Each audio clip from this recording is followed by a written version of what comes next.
I am driving to Dallas, so I said, let's try and answer some of your guys' burning questions about the business. I took some questions / comments, kind of mean comments, from Caleb Phoenix Resales comment section.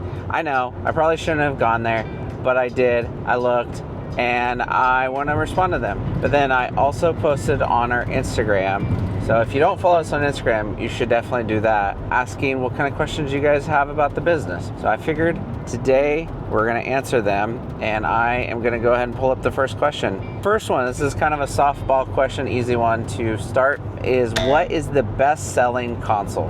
And it's pretty easy. I would say there are two answers. It's tough because one of them is clearly the best, and then the other one should be the best. Best-selling console is the Wii.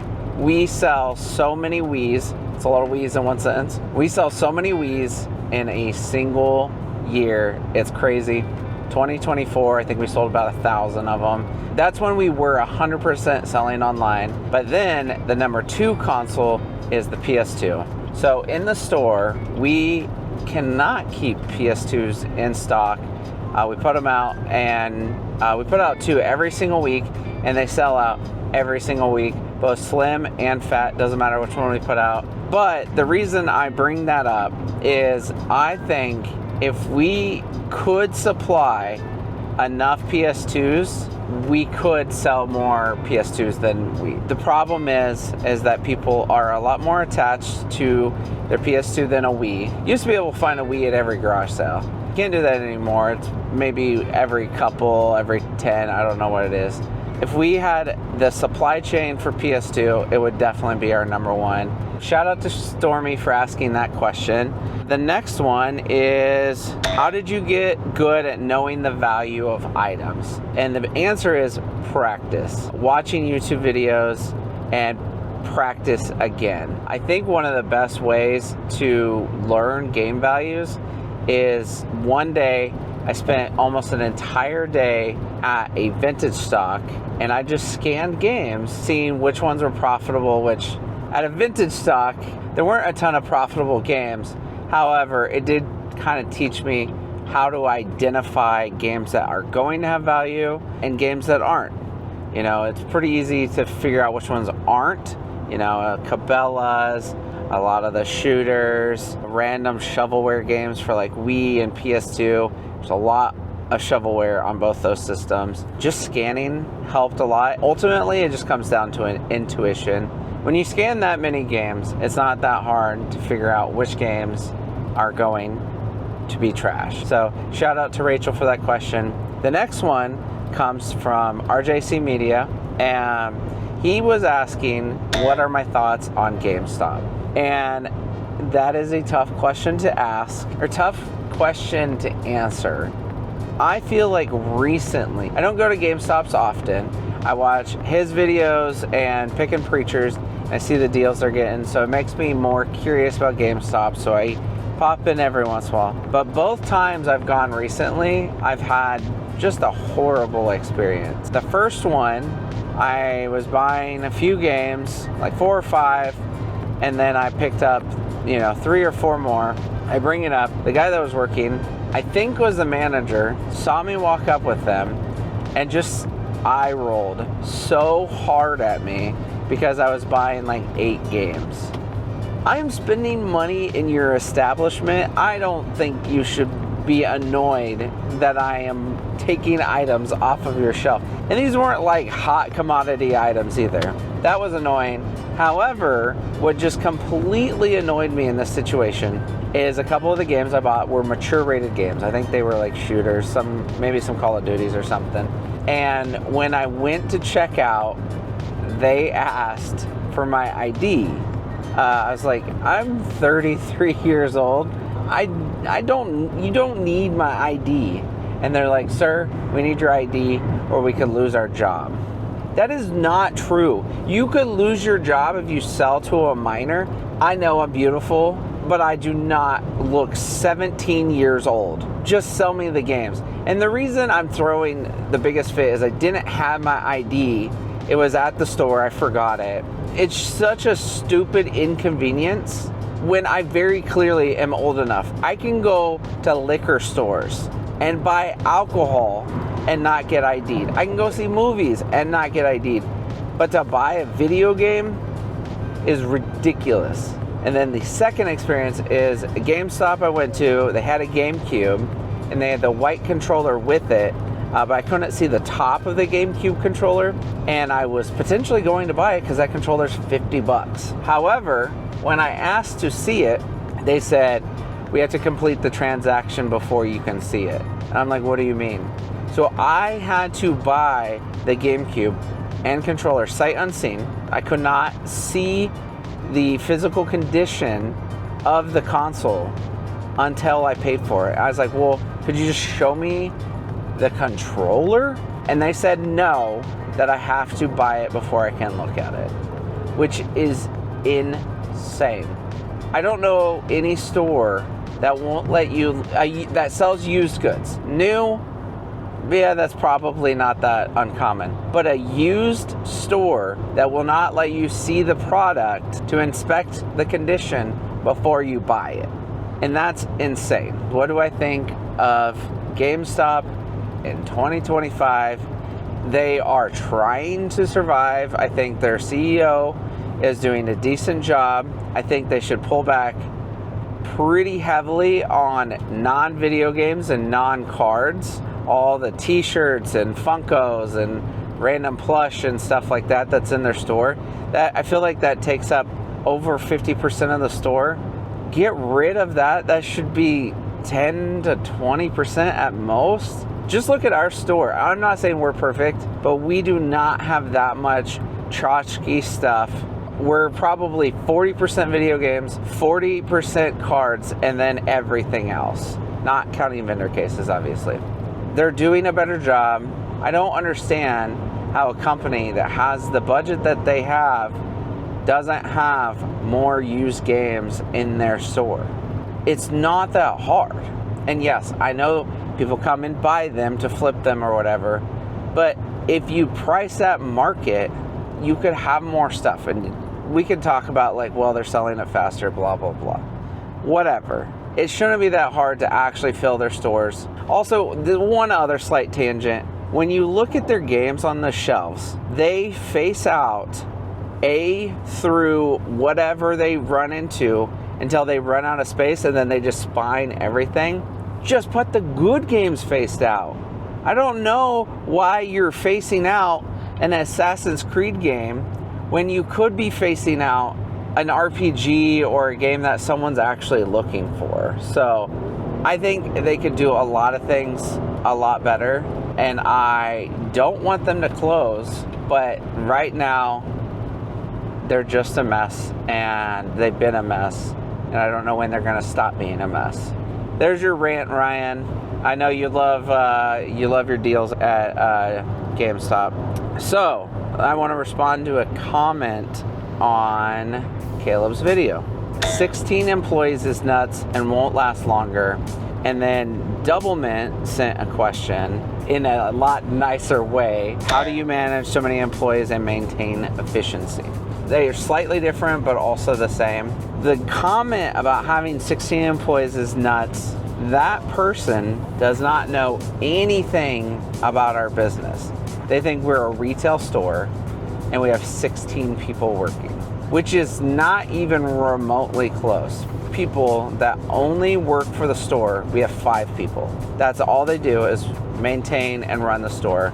So we have a manager, and then we might have a general manager at some point, and then we have 4 retail associates. The retail associates are there to check people out, help people, and then we have started working on getting them trained to do trade-ins. But right now we're trying to keep it so that mostly just a manager is doing trade-ins, but sometimes we get busy.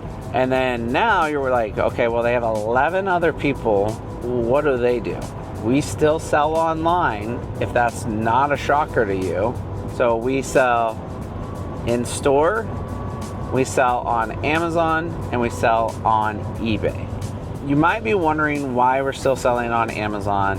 And part of it is we buy every single game that comes in the store, regardless if we have 1 or 20 copies already. It does not make sense to put 20 copies of the same game on the shelf. And what I will say is, if I thought we could sell 20 copies of We Play in the store, I would keep them in the store. But we're getting copies of We Play almost every single day. We have to sell them elsewhere, or we turn away games.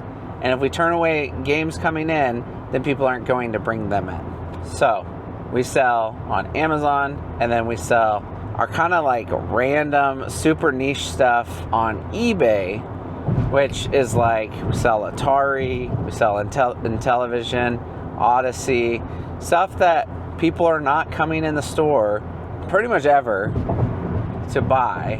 So we put that stuff on there, or just kind of like bigger, bulkier items that I just don't think are going to do well in the store, like steering wheels, things like that, stuff that's just not going to do well in the store, or there's just not a good way to display it. We try and move a lot of that stuff to eBay or Amazon, whichever one it makes more sense. A lot of the weird stuff like that, like a steering wheel, is going to go to eBay.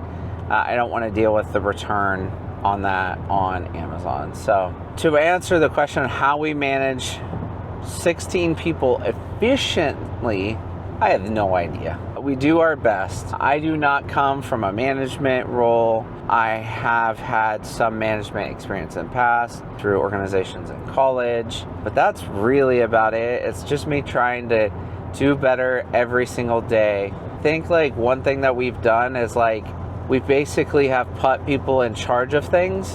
A good example would probably be Q. Q has been here for a while, almost 2 years. The only thing he does is consoles. And so if anyone has questions about consoles, you go to Q. If we need to test a console, it's pretty much Q, except for people doing trade-ins up front. They've been doing a lot more of that, mostly so that Q can continue to test and clean consoles in the back, because we send a lot of our extra consoles to Amazon. It doesn't make sense to buy a PS2 and let it sit for 6 months while the other 10 of them sell. Q is a good example of that. His job is that. Or Charles, for example, his job is to process games for online and the store. If we buy games from a con, he gets them and scans them and figures out, is this going to Amazon or is this going to the store? And if it's going to the Amazon, he cleans, if it's not cleaned already, and then we'll get it listed in the proper channel, whether that be Amazon or the store, or occasionally eBay.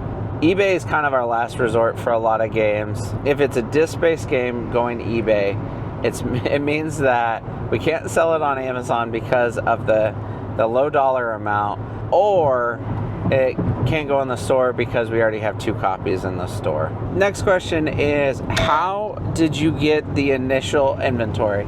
I would say if you just go back and watch the channel over the last 3 years, you can see where a lot of this came from. I will say over the last about 6 months before we opened the store, we started setting a few things aside here and there, just looking for stuff that we thought might do well in the store, or, you know, some of the larger items or more obscure things that we may not want to put online. I do think as time has gone, I have kind of regretted that on some of the more obscure stuff, because I think we should have just put it online, and that would be eBay, because I think it would sell better in store. So like, we have a Vectrex that's been in the store, we've had a Jaguar, we've had a Virtual Boy, things like that that have just been kind of sitting, and I think if we had just put it on eBay, it probably would have sold by now. A lot of times we were just taking games and looking at our POS. We use Fulcrum, which is what a lot of other people use. We would just scan the game both places and see which one it would do better in, and that's how we got the initial inventory. We've been doing this for 4 years now. We were 100% online for 3.5 of the years, but now we are honestly about 50-50. The store is doing so well that we are closer to 50-50. We'll see what Q4 looks like to give me a better idea of what the percentages are actually like. But our sales have been really good in the store. It also helps that we have an additional category we sell in the store. We don't really sell cards or Pokemon or anything like that on Amazon. One, because I'm afraid we'd lose our account for fraudulent claims, because people do that all the time. But two, it just doesn't seem to make sense. It just would sell better in the store. And then eBay, we've pretty much stopped selling cards entirely on eBay. We have started up our TCG player, and we're testing that out to see how that goes, but that has helped. So to answer your question, the initial inventory came from previous purchases before we opened the store. Is this another freaking town? I don't normally drive through Oklahoma, but I swear there's a new town every 10 miles or a random red light. And the roads are horrible. I don't know how you guys handle it. We will move on to the next question. One of the comments on the video, and it is tied with a question as well, about the banner. And it is funny because the person that asked about the banner is Matt Bryan, one of my good friends. Two of the negative comments on the video is that we had a banner and didn't have a physical sign. So we bought a sign. There's some video of it. We got it from Retro Beard. This is not his fault at all. So please do not direct any negative energy towards him. This is not his fault. However, my friend Matt Bryan helped install the sign and got a little irritated and immediately broke the sign. So we do have a sign. We have decided that we are going to keep it and use it inside the store, likely in the back. I don't think the kind of sign that he made for us is truly meant to go outside. You could use it outside, but I don't think it was made to go outside, just the material and everything. So it broke when we installed it, but we are now working on a different sign. But the reason we have a banner is it was basically a Band-Aid. And the other reason we don't have a sign on the building is it's gonna be probably $5,000 or $6,000, which is a lot of money to spend on a sign, which is about the same size as the banner, which costs us like 120 bucks. So we will have a sign hopefully soon. I got a rendering literally this morning, but the logo that was sent to them is not the logo that we actually use. It was like the original version that since got modified. So we are working on a new one. We are gonna do it, but I still don't love it. They're not gonna use a white border, which is what we use on our logo.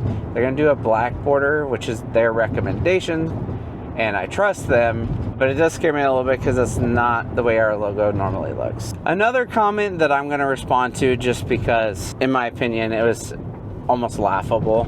Someone commented and said, they only give our business 2 years and then we'll be dead, which is crazy because we've already been doing it for 4. So I don't know what he's getting at with that. I responded with a laughing emoji because who doesn't love a little fight? Also, I'm driving by a gas station that's using a banner. A gas station, like a chain. It was called Break Time.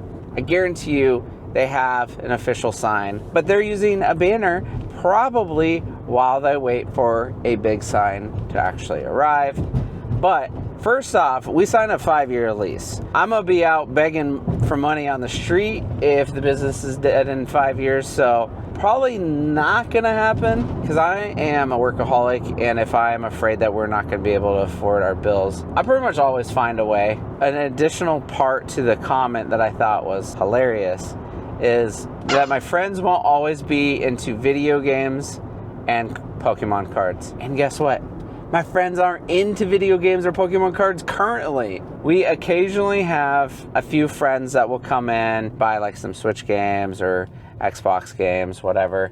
But it's usually like Call of Duty and a random Switch game to play with their kid or their wife. So I would say net sales from my good friends that have not come through the business, I don't know, 300 bucks. If I can't find 300 bucks elsewhere, then I am a failure as a business owner. There's gonna be a lot of dead YouTube channels if video games are not worth selling in 2 years, and I'm pretty confident that they will be. This isn't technically a question that was asked, but I'm adding this. Am I worried about digital? And honestly, not really. I am so glad that the Switch 2 kept physical media. However, I still sell NESs that came out before I was born. Came out in the 80s, and I'm 33 years old. Super Nintendo came out the month I was born in August 1991. Is that right? I think. And we still sell Super Nintendos. If a console has still been worth selling for 33 years, we're just talking about Super Nintendo, I think I'll be fine. If I am 60 and I'm selling Switches or Switch 2s or PS5s, I'll still be happy. Hopefully life is a little bit different then, but I love what I do, so if I'm selling PS5s when I'm 60 years old, that doesn't sound too bad to me. We have a couple other like random comments. Someone asked if I needed a permit to do the parking lot swap for the grand opening, which I think was a valid question. But then there was a person that responded, said, of course they do, and they probably don't have the proper permits or licenses to do it. We did. I have an operations manager who I trust, and she got a permit, and we had to create an evacuation plan, fire escape plan, all of this to do the event because I don't want to get fined. I did have to pay a fee to do it, but I figure the fine is probably worse. So of course we got a permit. We're trying to do this as much above board as possible. We had hundreds of people at our grand opening with a parking lot swap. We also had to get permission from our landlord. We had to get permission from the other business owners to have the coffee truck and the ice cream truck. Probably not the coffee truck, but definitely the ice cream truck because they sell food and it competes with some of the other businesses. So of course we got a permit. Someone else said, don't expect profit for 2 years. We've been doing this for 4 years at this point, so we're doing fine. The store is absolutely killing it. I think people do not realize that this business has existed for years. I don't think many people should open a brick and mortar if you have not already been in this industry or this business, I don't know, probably a year or two anyways. We had a solid business already running with our online business, and now we just added a brick and mortar. I don't know what I'm doing, but I'm doing the best that I can, and it made business sense for us. And honestly, adding the store is the best thing we have ever done for our business. Sometimes I honestly think it saves the business. Not that I think we were in a bad spot. I will say in December, when we thought we were losing our Amazon account, if that had happened, we probably wouldn't be where we are today. I don't know. I technically had signed a lease at that point. I guess we would have opened a store still, but the store probably would have sucked. I think the store has helped us remove a lot of our reliance on Amazon and has created a little bit of a safety net if something were to ever happen to Amazon for my family. I think that's pretty much the questions I'm going to answer. I know I probably got a little ranty. Let me know your thoughts down below. If you have any additional questions you want me to answer in future videos, comment those as well. And thank you for watching.